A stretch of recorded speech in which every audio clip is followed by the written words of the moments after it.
Hi, welcome back to another great video. So, um, I read Spongecry.avi, and I never even realized that there was a sequel story. And I'm gonna go ahead and pull that up right now before I read it.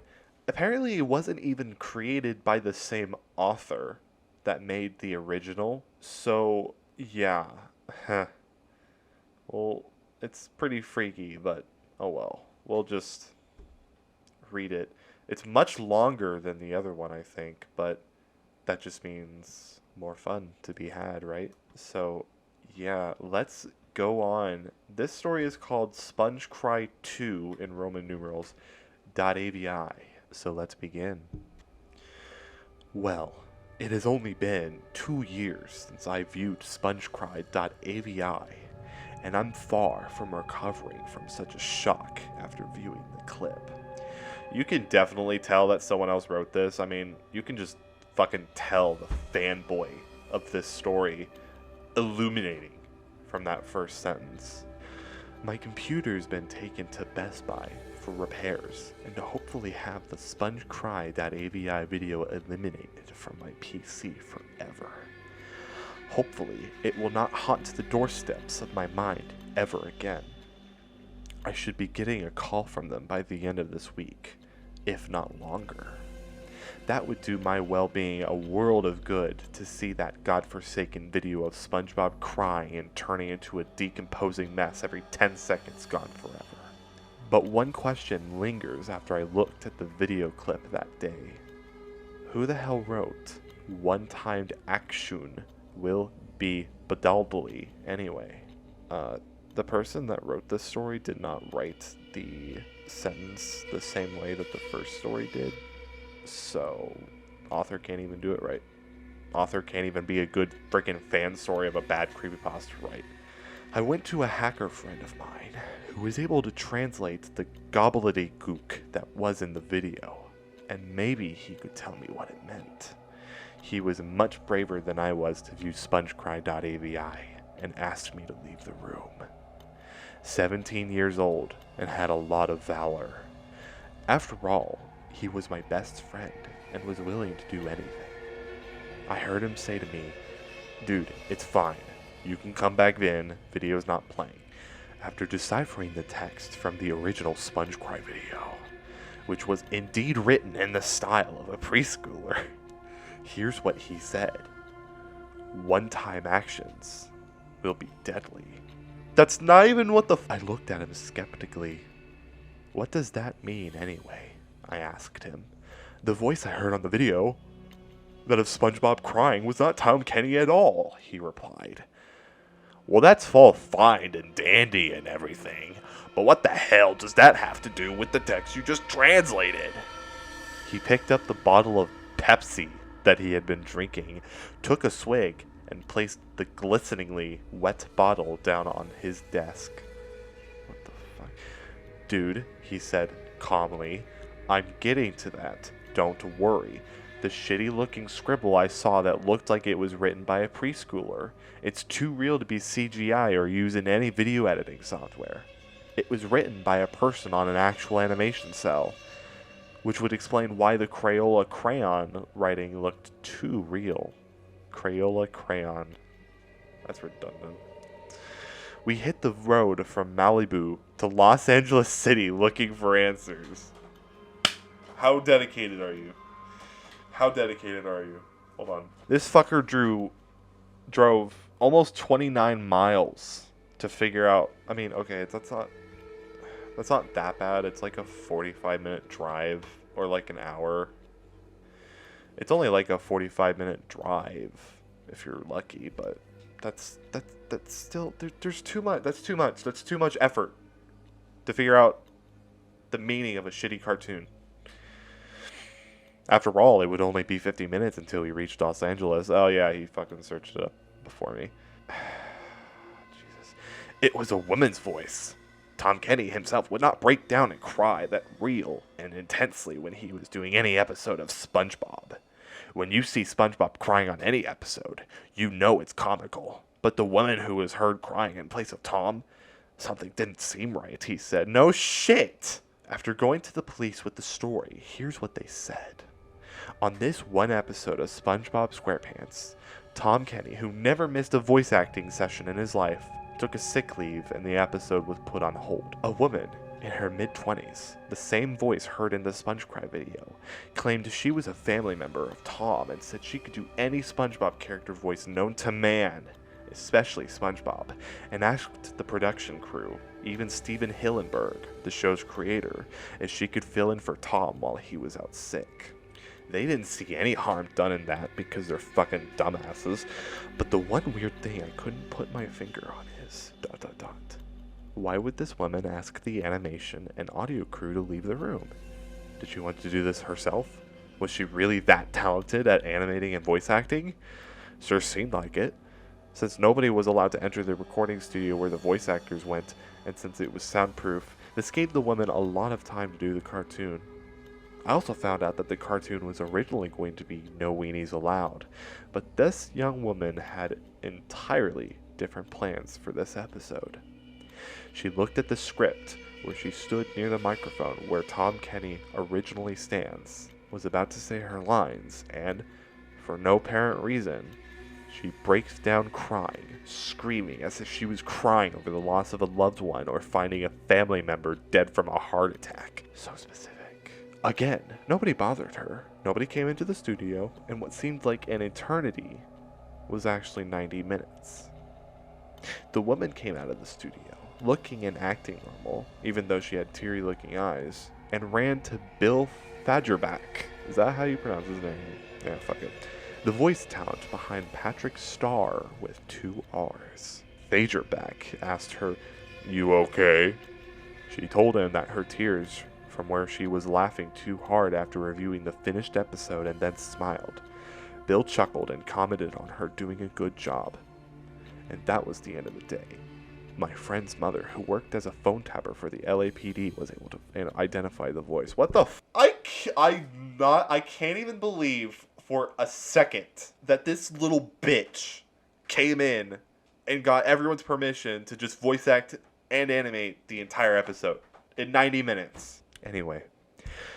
The voice you heard in the clip was the ex-girlfriend of one of the animators at the Nickelodeon Animation Studio. She had been stalking the animator after he got married. When he blew her off too many times, her actions became more and more erratic. She even went so far as to kill and disembowel his poor dog. Oh, Jesus. Other officers caught and arrested her for animal cruelty and stalking. My friend's mom told me that's not animal cruelty, that's just murder. Bruh. But why did the clip only last a near 7 minutes, and the handwriting done by a preschooler? What about that? I asked. That message was written by the woman's 3-year-old son, as per her request. The cartoon itself was supposed to last 30 minutes like any other SpongeBob episode. The other half of the cartoon became lost in the internet. It could be anywhere. Oh God.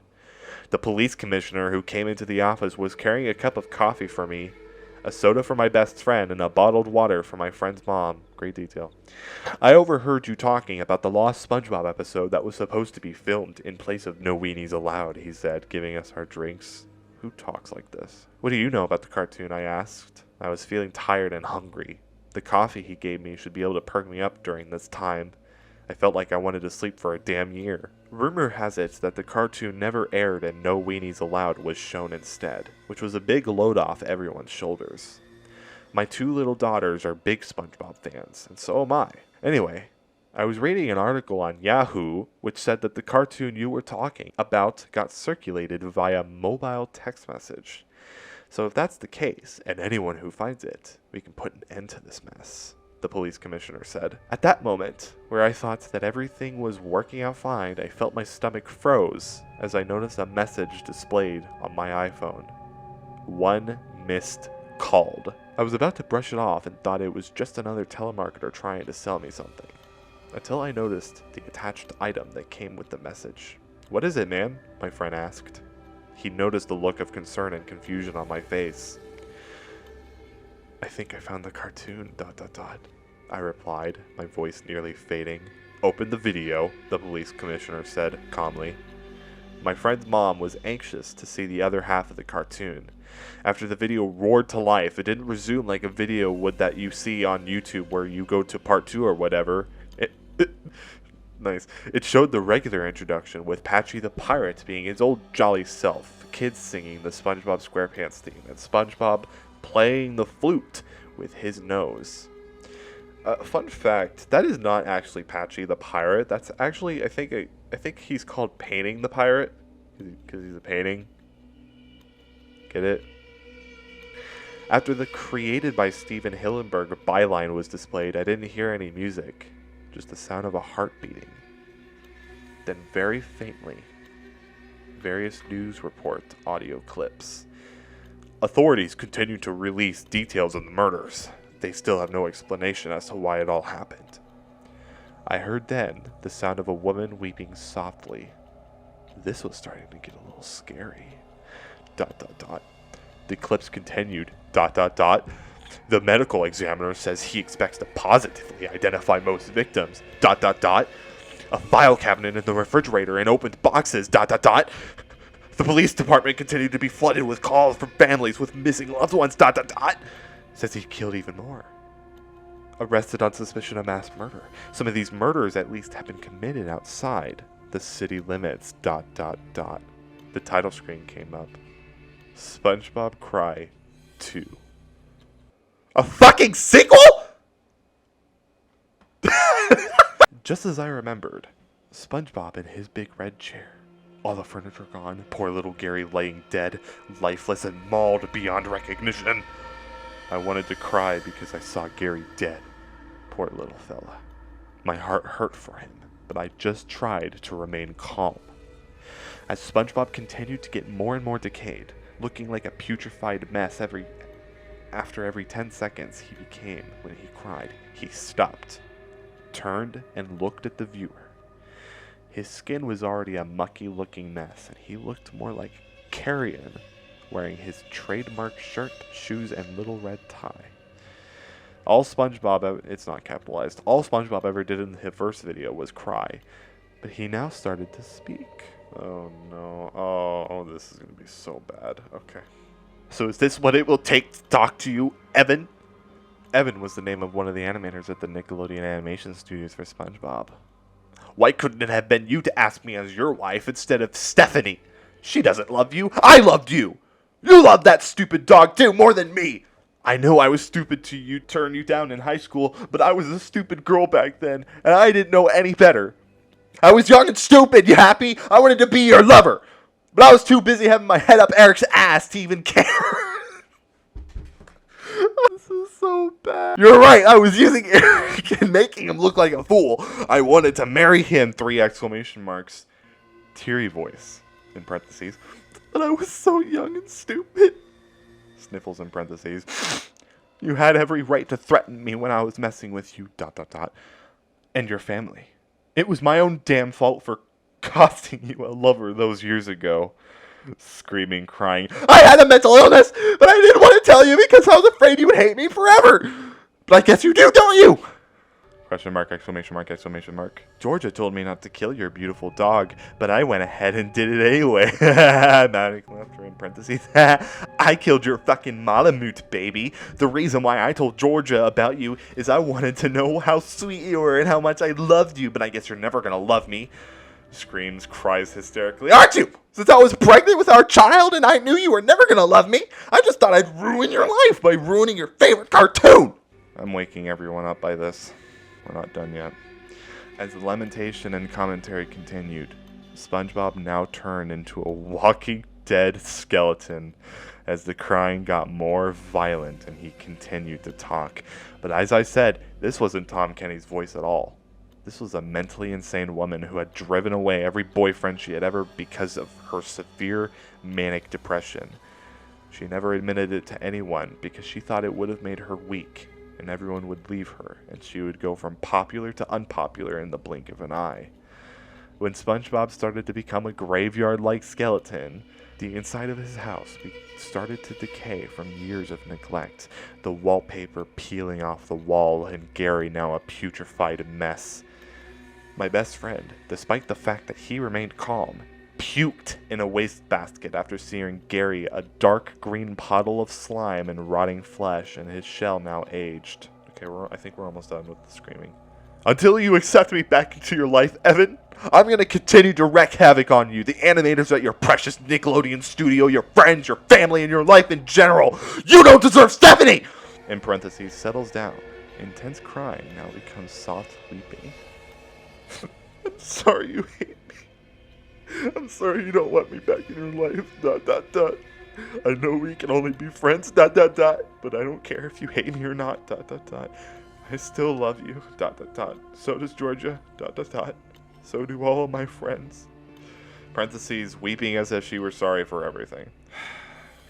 The next thing I remember seeing in this savage cartoon was, as the crying became less intense and softened, oddly, SpongeBob's furniture returned to his house, materializing on demand, popping back into place with a comical cartoony sound.